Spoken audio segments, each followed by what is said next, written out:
Salut à tous et bienvenue sur Sneak Peek, je suis ravi de vous retrouver pour cette nouvelle vidéo. Aujourd'hui, je suis place des Archives, dans le 2e arrondissement à Lyon, c'est juste à côté de la gare Perrache.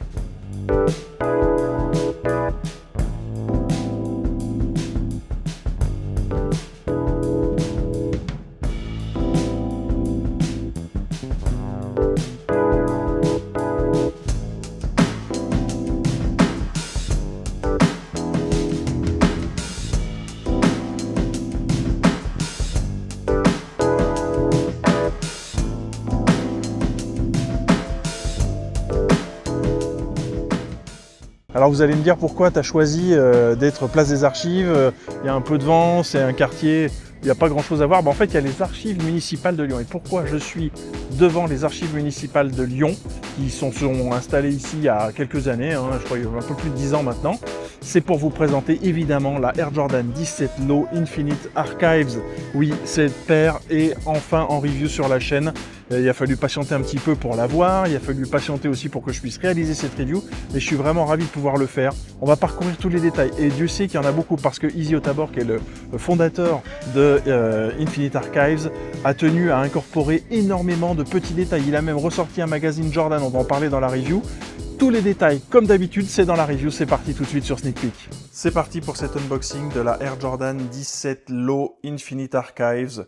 Vous voyez ce magnifique logo mélangé sur cette boîte, qui est l'une des boîtes les plus qualitatives qu'on va pouvoir trouver chez Jordan, de par le carton en lui-même. C'est un carton qui est très épais, et sur lequel vous allez voir, il y a plein de détails. Regardez, déjà, on va retrouver l'autre logo d'Infinite Archives, qui va être ici, avec le logo de Jordan. Sur chaque coin, on a ces renforts en métal, donc ça rend la boîte vraiment très costaud. À l'avant, comme d'habitude, l'étiquette, produit plutôt basse d'ailleurs. Une mention aussi de ces étiquettes qui sont en fait, et vous l'avez compris, inspirées de tout ce qu'on va retrouver aux archives Nike, qu'on appelle les DNA, les archives de Nike. Et donc sur les boîtes, pour conserver chacune des paires que la marque a créées, eh bien vous allez avoir ces petits labels. Vous n'aurez pas forcément ces étiquettes qui sont pensées plutôt pour le retail.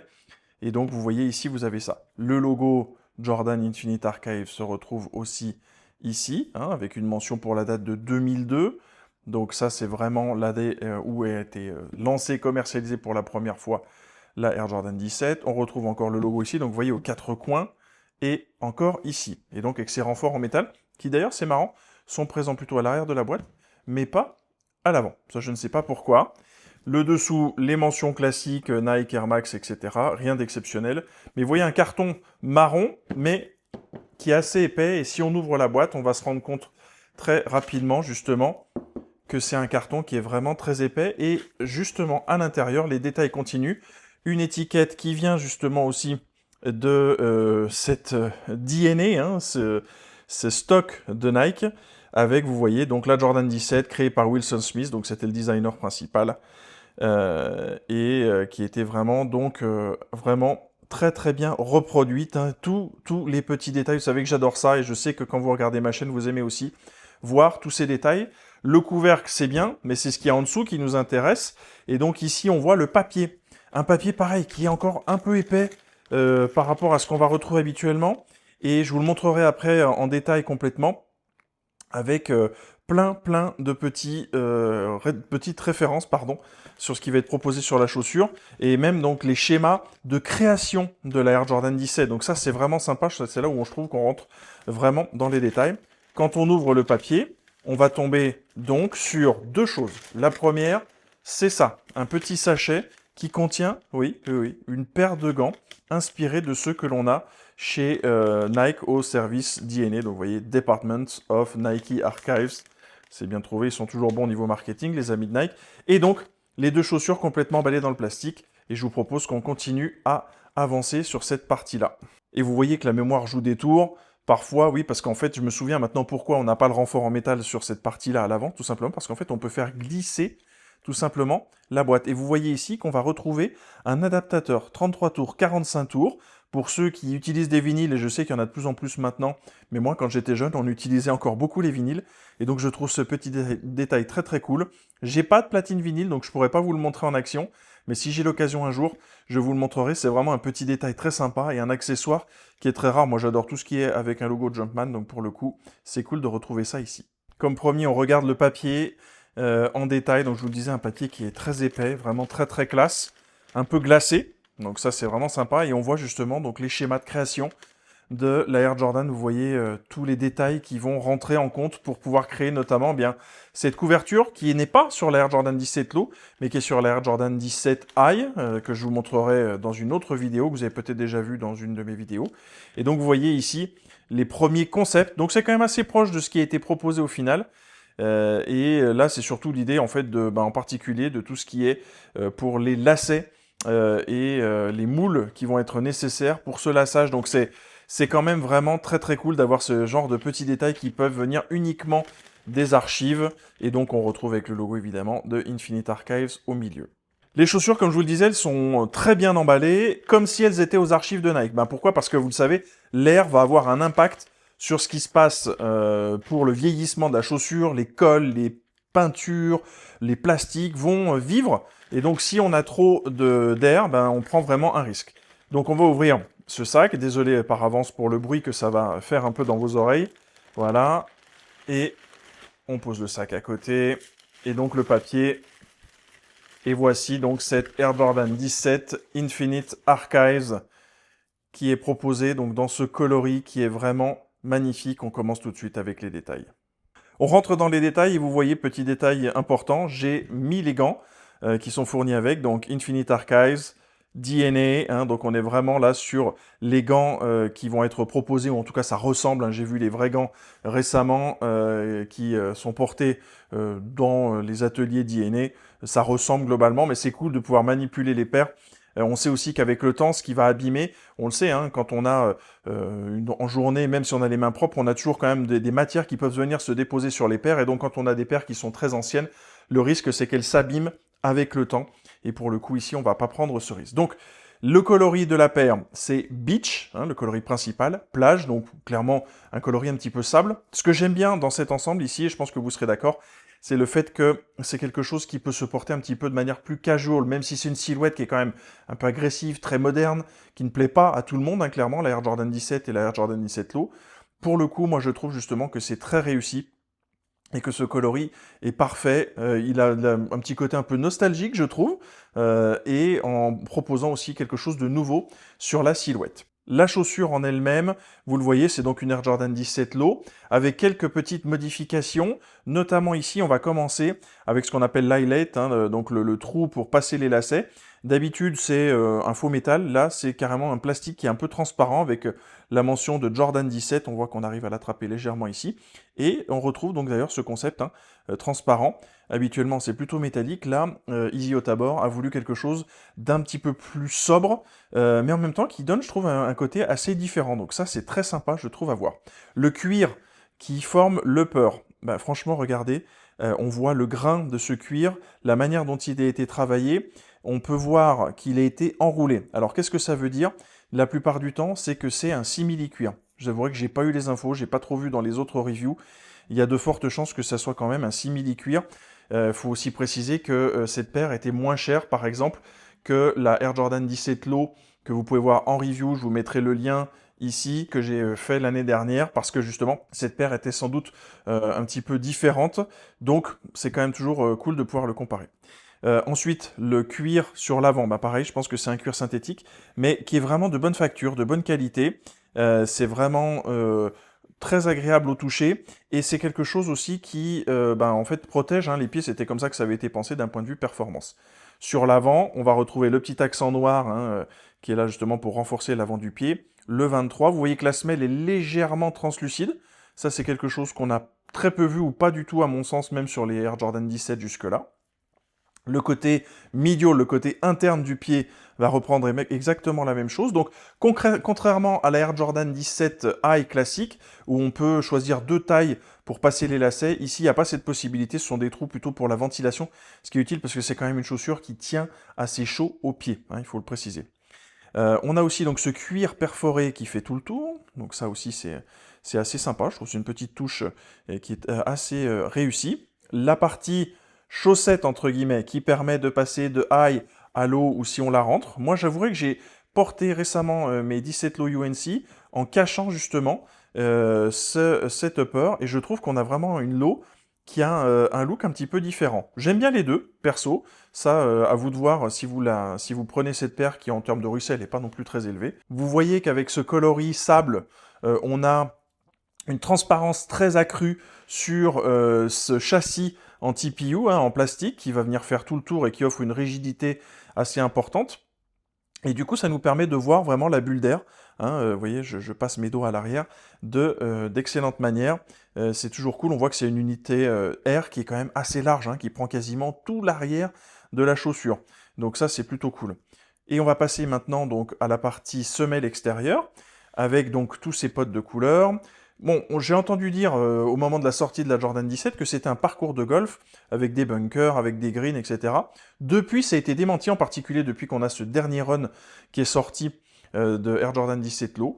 Je ne sais pas exactement ce qu'il en est. Apparemment, ça aurait été plutôt pensé pour montrer les points d'impact, de pression du pied tels qu'ils sont étudiés. Vous savez que dans toutes les marques de chaussures, maintenant, ils ont des endroits où les athlètes peuvent poser les pieds et avoir un mapping précis de ces points de pression. Donc bon, c'est toujours intéressant à savoir. Quoi qu'il en soit, le traitement ici est complètement différent puisqu'on va retrouver donc le côté un peu Wizards en termes de coloris, hein, de la Air Jordan 17 classique.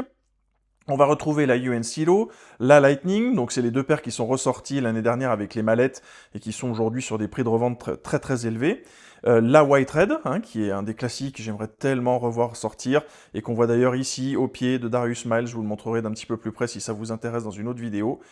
Un hommage aussi au pied de Mike Bibby, qui était un de ceux qui portait le plus la Air Jordan 17 Low, avec cette couleur, et puis évidemment le pod noir pour la version complètement noire, que j'ai déjà montré dans ma review de l'Air Jordan 17 Low, mais que j'aurai l'occasion de vous remontrer dans un comparatif. Donc vous voyez que de manière très intelligente et discrète, parce que si on prend la paire comme ça, on note pas grand-chose de spécial en termes de couleur, mais justement, Isio Tabor est allé assez loin dans la recherche pour aussi se faire plaisir et pour montrer le côté Infinite Archives de cette paire, justement, par des petits détails. Le châssis TPU dont je vous parlais tout à l'heure, il est aussi transparent et on voit donc la fibre de carbone qui habite vraiment au milieu de la paire. On sait que sur les Air Jordan récentes, un peu plus récentes du moins, 28, 29, et après on a eu ça aussi sur d'autres paires, on avait quelque chose qui était découplé entre l'avant et l'arrière, mais c'était déjà un peu le cas. Si vous regardez, il y a un gros pod à l'avant, un gros pod à l'arrière, une plaque de carbone entre les deux. La seule chose qui est un peu différente ici, c'est le châssis en plastique qui vient vraiment solidifier votre pied. En termes d'entorse, on ne peut pas rouler le pied parce qu'en fait on a quelque chose, une base qui est assez large et qui est vraiment très très costaud. C'est repris aussi avec le petit outrigger que l'on va essayer d'attraper ici à la vidéo, qu'on voit ici. Donc c'est cette partie-là, hein, cette lame qui vient donner encore plus de stabilité sur l'avant du pied.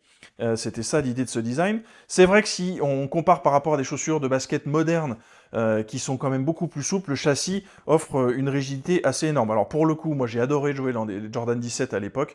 C'est comme ça que j'ai vraiment fatigué les miennes, mais c'était top pour jouer dedans. C'était vraiment incroyable en termes de confort. L'air à l'arrière, c'était génial. On a du zoom à l'avant.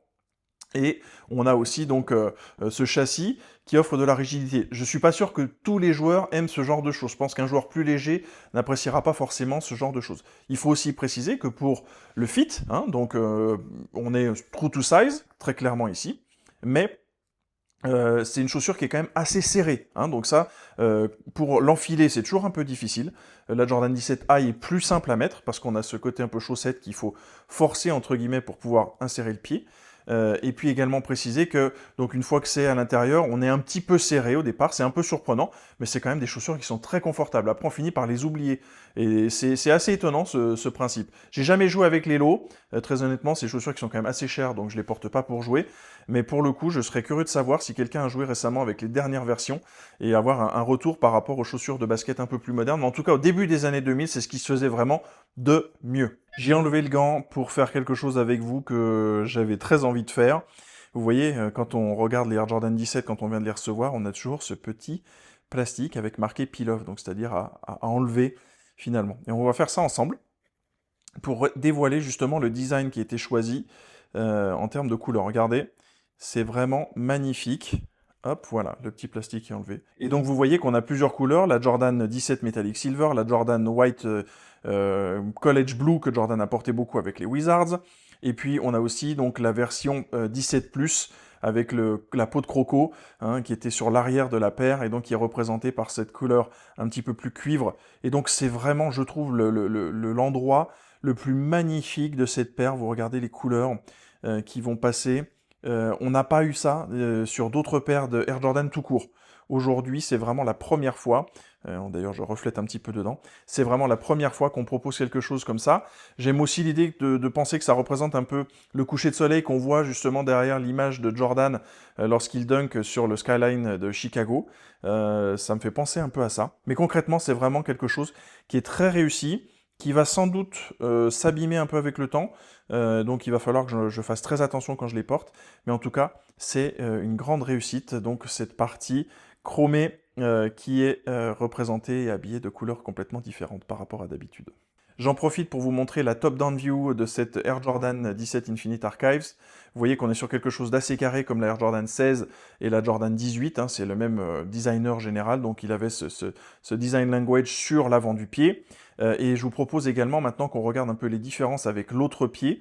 Elles sont très subtiles. D'abord, à l'arrière, on a le logo sur le pied droit Infinite Archives, qui est donc ici, de manière très très sobre, qui habille vraiment l'arrière. Ici, vous voyez sur la petite étiquette sur le col qu'on a le logo Air Jordan 17. Je vais poser ce pied, attraper le pied droit, le pied gauche, pardon. Et donc ici, on a une étiquette, cette fois-ci Archives. Et à l'arrière, vous avez le Jumpman de manière plus classique. Donc ça, c'est vraiment les deux différences que vous aurez d'un pied à l'autre. Précisez aussi qu'on a une paire de lacets que j'ai pas encore osé mettre, mais je pense qu'ils sont réfléchissants. Et je vous avoue que je suis très tenté de les essayer et de voir ce que ça va donner sur cette paire, parce que ça peut donner un petit pop supplémentaire à une paire qui est déjà vraiment très très bien travaillée. L'intérieur, je ne sais pas si on va réussir à le voir, mais on a le logo Infinite Archives. Et la semelle, alors pour le coup, elle est toute collée, elle est complètement inamovible. C'est très confortable. Encore une fois, vous avez ce côté un petit peu rigide au niveau de cette paire, du fait du châssis. Et donc, il va se falloir se donner un petit peu de temps pour avoir une paire qu'on va pouvoir porter. En tout cas, voilà, pour tous les détails de cet unboxing, hein, on a vu la boîte, on a vu la paire, on a vu les couleurs qui sont utilisées, les matériaux. Franchement, c'est pas une paire qui aujourd'hui est très très chère en termes de resell. Et si vous voulez des Jordan qui changent un peu, franchement, je ne peux que vous conseiller cette Air Jordan Infinite Archives. Et franchement, si on veut porter une Air Jordan 17 Low en mode un peu plus casual, et ben franchement, je pense que cette paire va passer avec tout un tas de couleurs, de pantalons, avec des hauts un peu différents, parce que justement, ça a été ça le génie de Easy au Tabor, c'est de proposer quelque chose qui soit vraiment lifestyle sur une silhouette qui pourtant, pour moi, est quand même très sport. Mais ce qui a aussi bien marché avec cette paire, c'est que le design, je trouve, a quand même très bien évolué avec le temps et s'insère parfaitement bien aujourd'hui dans ce qui est proposé en 2025-2026, puisqu'on commence tout de suite 2026. En tout cas, j'ai été ravi de pouvoir faire cette review avec vous. Comme d'habitude, il faut liker, lâcher un commentaire, partager le contenu à vos potes. Tout ça, ça va aider à augmenter le nombre d'abonnés. Hein. Vous savez, je fais ça tout seul, mais je le fais pour vous et je le fais aussi pour moi, hein, pour partager ma passion. Et puis bien sûr, il faut vous abonner. Abonnez-vous à la chaîne. C'est comme ça que vous aurez les notifications que vous pouvez activer aussi pour avoir les prochaines reviews. Il y aura pas mal de belles choses encore qui se dessinent. Il y a un road trip qui arrive très prochainement. Vous allez voir, ça va être assez dingue sur le mois de mars, ce que je vais vous proposer en termes de contenu. D'ici là, il y aura encore quelques vidéos de sneakers. Et puis bien sûr, comme d'habitude, je vous dis à bientôt sur Sneak Peek. Bye!